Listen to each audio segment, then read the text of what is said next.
Stop ulit. Ulit. Pag sinabi mo quiet, quiet, you understand? Yun naman! Lahat ng idol mo namatay na! Si Kobe Bryant namatay! Si Mahal namatay! Si Susan Roses namatay! Catherine number 2, 3, 4, 5, 6, 7, 8, 9, 10, 11, 12, 13, 14, 15! Idol din ko kayo! Sana mo na... Pakinantin! Sana mamatay na kayo magputang ina nyo! Ay, hindi mo walang pa! Kamukha ko! Ay, hindi umiyaw! Masusunugan ng bahay! Iwan ko ito, mabunyat kayo. Saulit ka! Saulit ka! Saulit ka! Walang nakalang talaga. O, ikaw na dito. Nakalimutan ko punyat ka eh. Habang ako nakalo punyat ka. Ate, pag-ingin, bikin. Wow! Nakalimutan ko punyat ka eh. Ano ba ako? Ako! Ako! Ako! Ako ba? Nakabala! Kaya mo yan. Walang pakialam mo sa tulog ko. Post ka lang ha. Kaya, go. Ako! Ako! Ako! Ako ba? Nakabala na kaya. Eh, seryoso na kasi. Ako na okay. Ako! Ako! Ako! Ako ba? Nakabala na kaya sa puso mo dyan sa Marto na sexual, renegade at warring active. Talaga girl. Opo, ako nga po. Ako ba nag-viral sa Facebook ng Kiyomi? Nag-viral naman ako sa Facebook ng Tinene? Opo, ako nga po.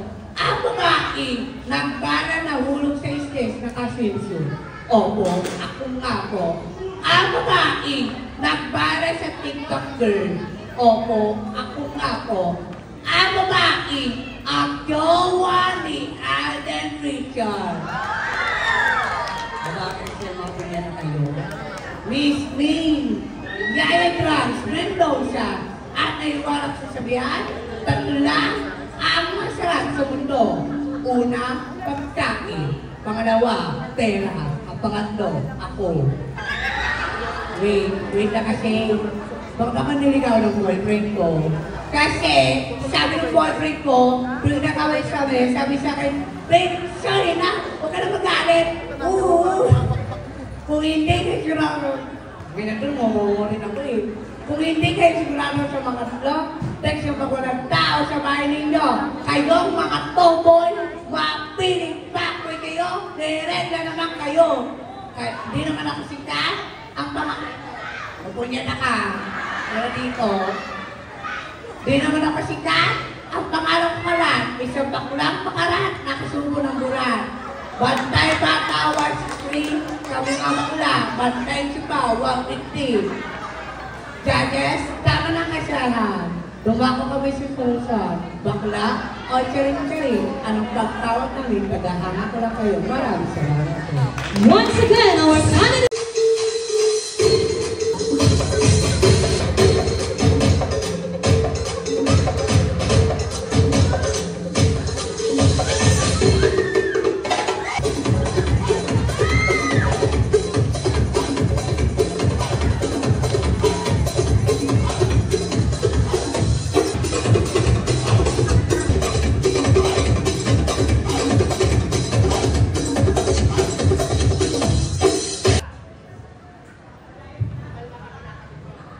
Nang nagsabog ng kagandahan ng langit, yung mga kakandidata nasa likuran, lahat tulog kaya't kapapangit. Mabuti na lang, umiwas ako sa kamang lumalangit-ngit, kaya't naambunan ng konti kahit galitan langit. Kaya't naalin ko pa ang ganitong mukha at ang ganitong katawan, kung hindi naman po ako maiuwi na inyong SK Chairman at Kapitan. Joke lamang po. Wearing a costume does not literally mean how big, how small, or how extravagant the costume is. Rather, it's all about how you bring life, justice, and honor to the costume that you are wearing. And tonight, let me embody a costume that truly resembles the resiliency, the bravery of the tribes of the Dinagyang Festival of Iloilo. For proudly standing before you is a legitimate graduate of Bachelor of Arts in English Language Studies, summa cum laude.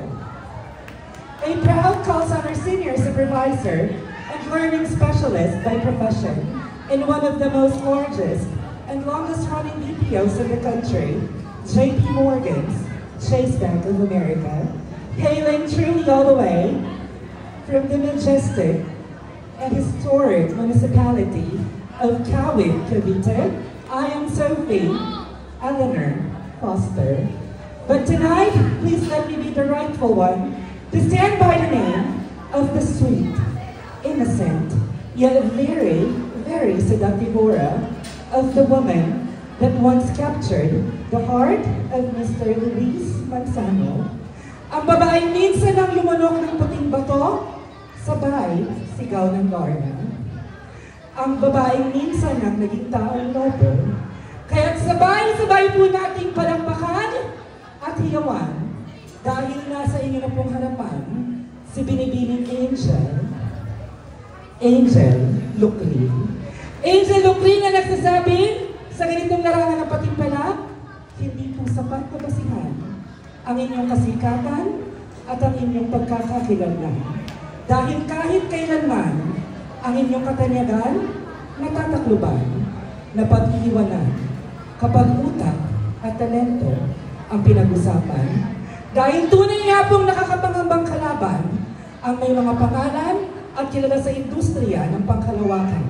Ngunit ngayong gabi, muli po nating babaliin ang nakasanayang pamantayan ng patimpalak ng pangkalawakan.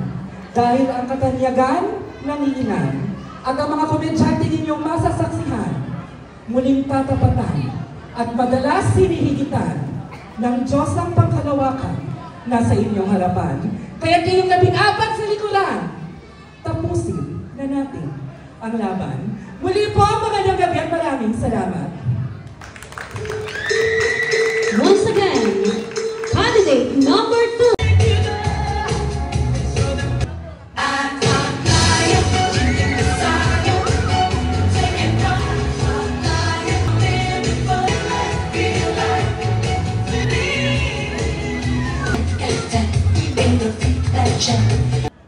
Sa layo ng aking pinanggalingan, ang baba ng mic! Baba daw ng mic!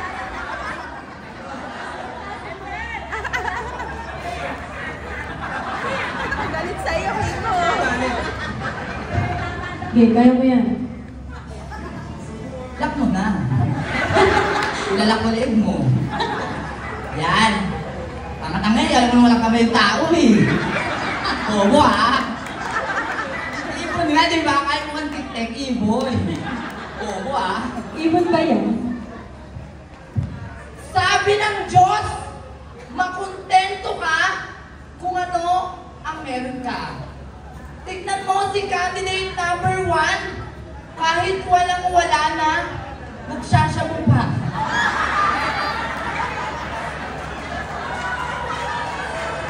Dumating na ang araw ng mga impacto sa naunang kandidata.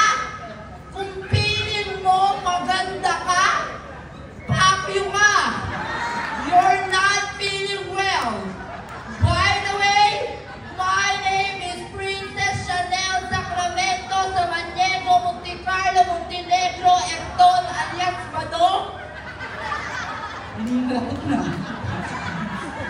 But you can call me Abdul Jakul Sansalani Mulatitong Payagbang na Minekos-Mekos ni Insan. I am a 25-year-old listener, and I am proud to say to all of you that I am graduated at FEU.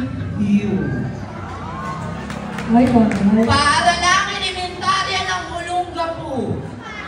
Pero ngayong gabi, ako po ang minsan ang tumutong sa entablado ng Next Q&A It's Showtime Season 3, Queen of the Multiverse, ang Respocker ng Batangas City. Pero ngayong gabi, ako po ang babaeng nagpatibok sa pigang puso ng kumpanyong si Mr. Boy Pickup, ang nag-iisang neneng ng buhay nyo. Sabay-sabay po natin palakpakan at tiyawan si Binibining Sam Goku. Sam Goku na nagsasabi sa mga kababaihan, sagabal talaga kayo sa buhay namin mga kabaklaan. Kasi isusubo na lang namin, inuupuan nyo pa. Kaya naglalasang patis. Huwag niyong hintayin na bumaliktad ang mundo. Kami ang uupo, kayo naman ang susubo. Nang matikpan niyo ang pait ng aming mga puwis. Joke lamang po yun. Ang mga salitang namutawi po sa aking bibig ay hindi po nakakahulugan ng pangbabastos dito po sa barangay ninyong nasasakupan. Pagkus ilang taon po tayong kinain ng pandemya. Kaya sa oras na ito, panandalian po tayong sumaya at lumigaya. Dahil kung kasalanan ko po ang pagiging bakla at pagkakaroon po ng pangit na mukha, humihingi po ako ng kapatawaran. Pero kung kaligayahan naman po ang nakasalalay sa munti ninyong pamayanan, mula pa po sa bayan ng Rosario, probinsya po ng Batangas, hanggang sa inyong barangay, nanlilimos po ako ng isang masigabong palakpakan. Once again, I'm your Catherine Norris Lisay. Enjoy the rest of the night, guys. And I love you all. Thank you. Alright, let's give it up for contestant number 3, Sam!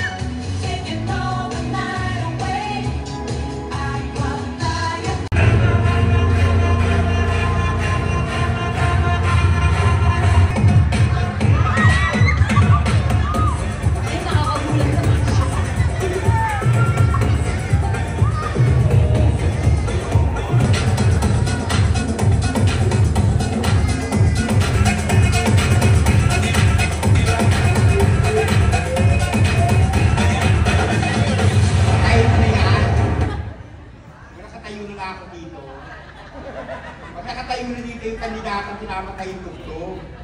Tama? O bakla? Ang sabi nila, matanda na raw ako at wala na akong karapatang tungtong dito sa entablado. Opo, tama po kayo. Matanda na po ako. Pero bilang isang tatay ng aking 2 anak at lolo ng aking 3 apo, hindi ko pababayaan manigas sa gutom ang pamilya ko. Dahil kahit ginagawa ko to, hindi to para sa sarili ko, kundi para sa pamilya ko. Dahil ako ang tatay na kahit ano ang gagawin, ay gagawin para matulungan ang pamilya ko. Watch out, Badlang people! Lamang tao. What's up, mga kahosa? Wala bang palakpakan dyan? Ang hindi mo malakpak, magkakaroon ng 7 anak na solid kamukha ko! O ano, putang na ninyo, di natakot ko yun. Kung ang pwersa silangan ay matatagpuan sa gitna ng karagatan, ang pwersa man na kapangitan ay natunga sa inyong harapan. Walang turok, walang collagen, walang injection. Gandang hindi pinaghirapan pero matagal nang pinagpupuyatan. Ang kagandahan kailanman ay hindi naging pamatayan kung sino ka at ano ka sa lipunang iyong ginagalawan. Dahil ang tunay na timbangan ng kagandahan ay kung ano kabutihan ang pwede mong iwanan sa lipunang iyong ginagalawan. Dahil ang kagandahan ay tunay na natatakpan, paggaling, husay, talino, kumpiyansa sa sarili at pinaglalaban-labanan. Magandang gabi po sa inyong lahat. Narito po sa inyong harapan ang isa sa mga mga tunay na Diyos ng kagandahan, pangkalawakan, na minsan nyo nang napanood sa inyong mga telebisyon, sa kapuso mo, Jessica So. At minsan na rin pagkulitan sa Grand Finals ng Miss Q&A Season 1, Angelica Papanganin, na nagsasabi, adik man ako sa inyong paningin, ano naman din, bakit hindi mo subukang umistor sa akin? Sigurado ikay mapaparaning din. Paalala lang po sa lako ng mga taong nagdodroga, makisa po tayo sa oblang tukhang kung ayaw yung takpan ng panging mga pangit yung pagmumukha, lagyan kayo ng item na lagang 2 piso, saka kayo babarilin sa ulo at sasabihin ng pulis na nakapatay sa inyo, nanlaban kasi. Tayong mga bakla, gawa tayo ng gawa, talak tayo ng talak, na hindi tayo nalarespeto ng ating kapwa. Ang tanong bakla, nakagawa ka na ba ng tama sa iyong kapwa para respeto ka na sinasabi ng kapwa? Dahil lagi po natin tatandaan, ang respeto ay hindi hinihingi, hindi nilimos. Ito'y kusang binibigay, kusang pinagkakaloob. At bago ko lisahan ng gandang tablado ngayong gabi, mag-iiwalag po ako ng mga katagang. Sa lahat ng mga taong nagdudroga, ibili nyo ng pagkain, huwag droga. Dahil sa droga, kahit kailan, walang nanalo, lahat namatay, natalo. At bago ko listahan maganda yung tablado yung gabi, mag-iiwan lang po ako ng mga katagang. Ang pagsuot, ang paghubad ng pambasang kasuotan ay wala sa laki, wala sa ganda.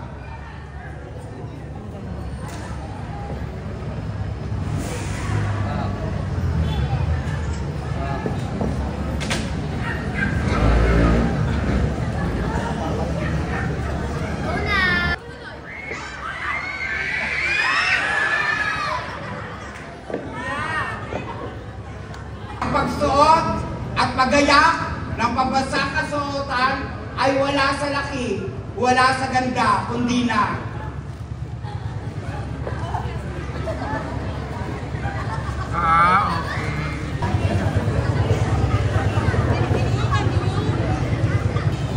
wala sa laki, wala sa ganda, kundi nasa iyong pagdadala. And I thank you.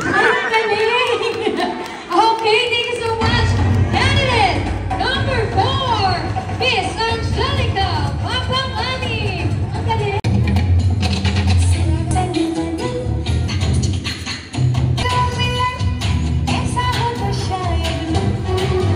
O ano? Nagulat kayo, no? Akala nyo, tao ako? Hayop kaya ako! Ito po, ang tunay na ganda, mula ulo, mukhang paa. Hindi po ako isang diwata, ako isang manikang nagsasalita.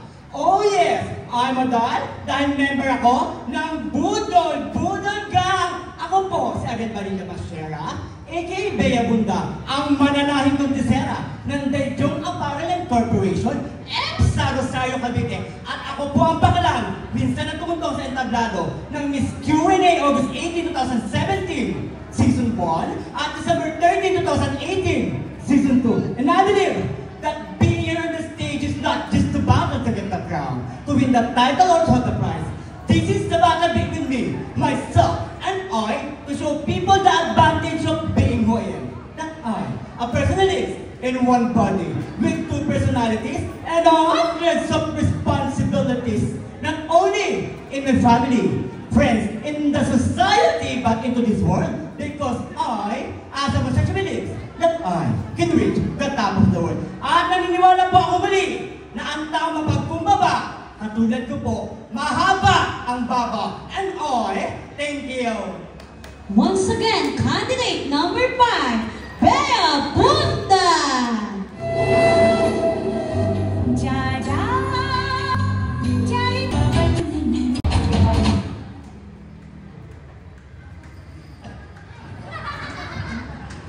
Kapag ang araw ay lumubog na, ibig sabihin gabi na.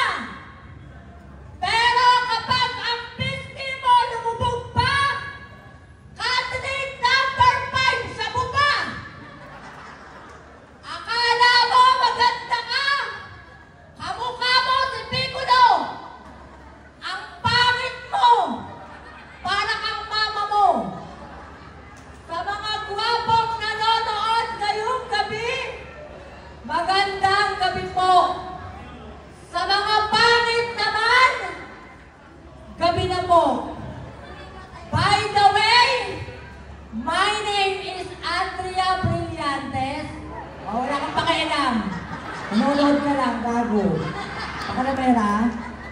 On the way from the land of the USA, United Squatters Area. Ngayon pong gabi, bakit hindi niyo po sabay-sabay palakpakan at tiyawan? Ako po, ang babaeng may kutis porcelana, babad sa aircon.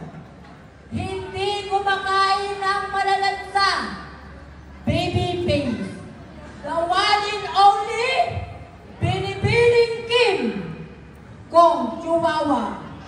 Kim Kong Chihuahua na nag-iiwan po ng katagang, hindi po bastos at hindi po nakakatawa. Nasabi nga nila, nasa Diyos ang awa, nasa tao ang gawa. Maraming salamat po. Once again,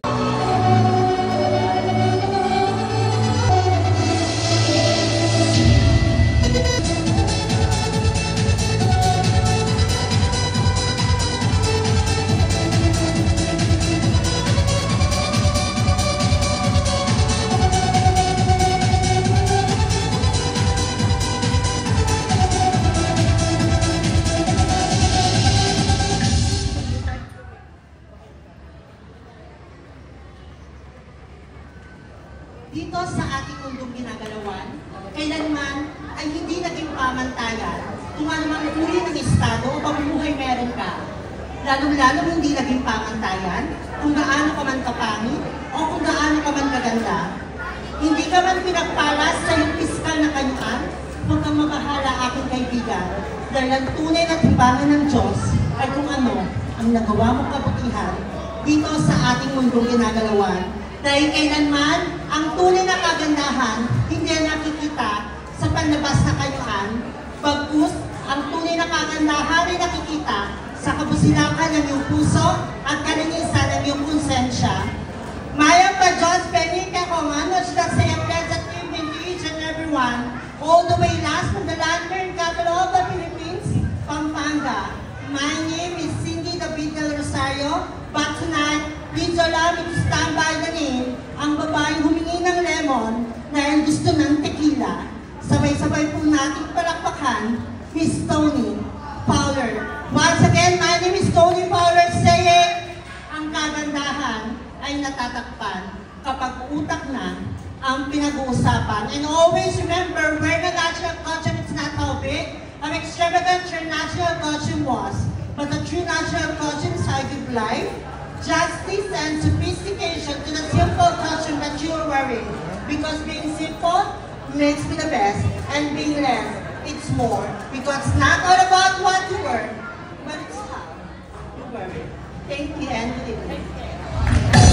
once again, candidate number 7, Tony Fowler.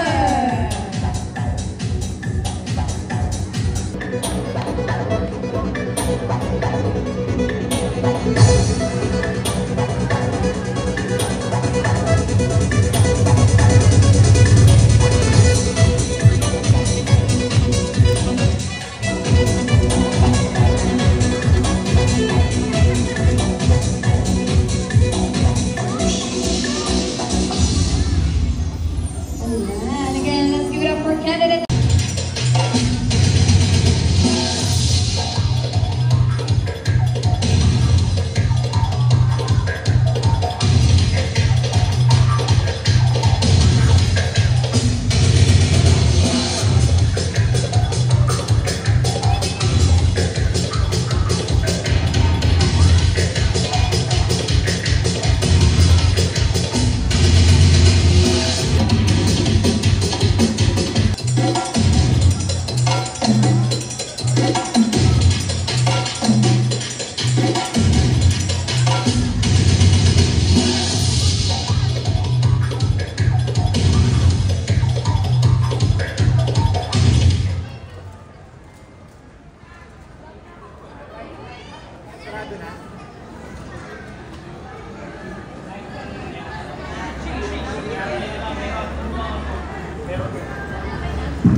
Bobo meron.